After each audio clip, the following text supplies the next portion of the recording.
এই হরিঙ্গাটার বিজেপি বিধায়ক, নির্লজ্জ কুলাঙ্গার, মুদখোর, গোবরখোর অসীম সরকার, এখনো যদি ভালো চাস ক্ষমা চা। মুসলমানদের ধৈর্য শক্তিকে কমজোর ভাবিস না। যেদিন না তলা দিক দিয়ে বাঁশ ভরে ওপর দিক দিয়ে বার করে দেব, সেদিন বুঝতে পারবি কুরআনে কি আছে। তোদের গীতা নিয়ে আমরা কিছু বলতে গেছি? হ্যাঁ, তোদের ধর্ম নিয়ে আমরা কিছু বলতে গেছি? তাহলে খুঁচিয়ে খুঁচিয়ে আমাদের ধর্মকে দিয়ে ঘা করার চেষ্টা করছিস কেন? এই ঘা যখন ক্যান্সারে পরিণত হয়ে যাবে না, তলা দিক দিয়ে ভরবো আর ওপর দিক দিয়ে বার করে নেবো।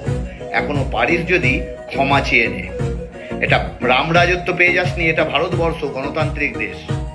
সুতরাং খুব সাবধান। এটা এইটুকুই বললাম। গোবর খেয়ে মুদ খেয়ে তোদের কি দিমাগটা পুরো শেষ হয়ে গেছে? তোদের কি কোনো আর এখন ভালো মন্দ হুঁশ নেই? কেন এই ধরনের কাজ করিস? শান্ত পরিবেশকে অশান্ত কেন করিস? কেবলমাত্র রাজনীতি